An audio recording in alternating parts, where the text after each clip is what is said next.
राजनीति के आंगन से जुर्म की दुनिया तक, ग्रामीण इलाकों से शहर की गलियों तक, प्रदेश की हर छोटी बड़ी खबर से करेंगे आपको रूबरू। शुक्रवार को पचोर के पास एक निजी पोहा प्लांट का उद्घाटन करने आए पूर्व मुख्यमंत्री श्री दिग्विजय सिंह ने पत्रकारों से की चर्चा। इस दौरान चर्चा के दौरान कहा कि देश में चल रहे किसान आंदोलन पर अपनी प्रतिक्रिया व्यक्त करते हुए कहा कि अंतर्राष्ट्रीय बाजार को कृषि उत्पादन के लिए खोलने के लिए ही नए किसान विरोधी कानून लाए गए हैं। पैन कार्ड व आधार कार्ड से ही पोर्टल के माध्यम से प्रदेश में कहीं भी खरीदी के दुष्परिणाम सामने आने लगे हैं। वहीं होशंगाबाद में एक व्यापारी किसानों के 70 लाख रुपए खाकर भागा है। इस तरह के हालात पूरे देश में बनने लगेंगे। किसान सम्मान निधि की रिकवरी पर श्री सिंह ने कहा कि भाजपा की नीति चल रही है कि चुनाव के समय पैसा बांटो फिर चुनाव बाद वसूली करो।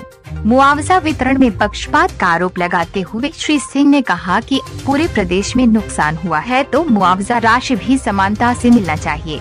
इसके पूर्व कार्यक्रम को संबोधित करते हुए श्री सिंह ने राजनीति में प्रतिशोध की बढ़ती भावना पर चिंता जाहिर की। नगरपालिका व पंचायत चुनावों के माहौल के चलते जिले के कई दावेदार अपने समर्थकों के साथ सिंह के स्वागत के लिए उपस्थित रहे। संडावता से कैमरामैन दिलीप बिलाला के साथ गिरिराज किशोर गुप्ता की रिपोर्ट।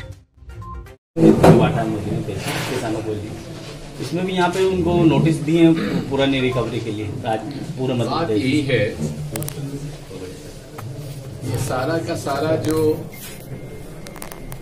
गेम चला हुआ है वो सीधी सी बात है। जैसे सस्ता अनाज पर जो सब्सिडी है और एमएसपी की सब्सिडी कैसे कम की जाए या समाप्त की जाए, ये उसी के लिए ये सब किया जा रहा है। किसान को, एक परिवार को 6,000 रुपए साल में दे रहे हैं। वहीं अगर मध्य प्रदेश सरकार का आप देखिए तो विधवा पेंशन और बुजुर्ग पेंशन को 600 रुपए माहवार कमलनाथ जी सरकार ने देती है, यानी कि 7,200 रुपए साल में। अब 6,000 रुपए में साल भर में क्या होगा? कौन सा बीज आएगा, कौन सी दवाई आएगी और कौन सी बिजली का बिल पेमेंट कर पाएगा?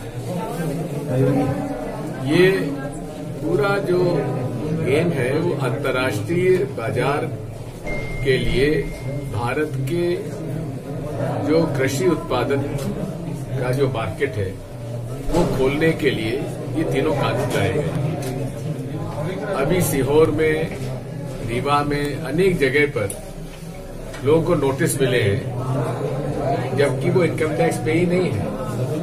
उसके बावजूद भी उन्हें नोटिस मिले हैं कि आप 6,000 रुपए जो आपने लिए हैं उसके 10,000 रुपए आप वापस करिए।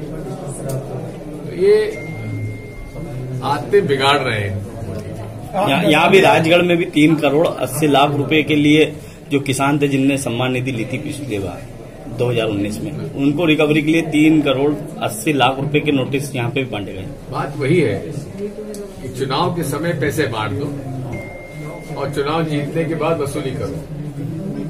ये भारतीय जनता पार्टी का चाल चरित्र चेहरा है। आपने दांडी यात्रा निकाली, शुभारंभ किया है, दांडी यात्रा का शुभारंभ किया है। पूरे देश में जो किसान आंदोलन चला हुआ है वो मूल रूप से न केवल किसान विरोधी है लेकिन उपभोक्ता विरोधी भी है और छोटे मध्यम व्यापारी विरोधी भी है। पूरे देश में 15 से 18 लाख करोड़ का कृषि उत्पादन का व्यवसाय होता है जिसमें केवल छोटे और मध्यम व्यापारी भाग लेते थे। कारण यह है कि हर मंडी का लाइसेंस अलग लेना पड़ता था। अब उन्होंने कर दिया, किसी के पास पैन कार्ड है, आधार कार्ड है तो वो उसको रजिस्ट्रेशन करने में कहीं कोई दिक्कत नहीं है और देश के किसी भी स्थान से वो ई मंडी के ई पोर्टल के माध्यम से माल खरीद सकता है और उसके बाद इसका कोई वेरिफिकेशन नहीं होगा कि तुम्हारी संपत्ति क्या है, तुम्हारे पास माल खरीदकर उसका पेमेंट करने की क्षमता है भी कि नहीं है। अभी जैसे कि नंदरबार में, होशंगाबाद जिले में 70 लाख रुपए लेकर एक व्यापारी भाग गया। कारण कि उसने पैन कार्ड के आधार पर खरीद कर ली और पैसे लेकर भाग गया। और अब ये सब जगह यही हालात होने वाले हैं, इसलिए हम उनका विरोध करते हैं। ठीक है सर, राजगढ़ जिले में कांग्रेस शासित विधानसभा क्षेत्रों में मुआवजा नहीं मिला किसानों को। ऐसा नहीं है। अगर आप देखेंगे तो नरसिंहगढ़ में भी भाजपा का विधायक है, वहां क्यों नहीं मिला? 8 तहसील तो वो पूरे तरीके से भेदभाव के साथ काम किया जा रहा है। लोग जानते हैं कि सोयाबीन की फसल पूरी चौपट हो गई, बीज भी नहीं निकला। पूरे जिले में मुआवजा बंटना चाहिए और इसमें यदि कहीं गिरदावरी में कहीं गड़बड़ी हुई है तो पटवारी, तहसीलदार वगैरह को इसमें जिम्मेदार माना जाना चाहिए।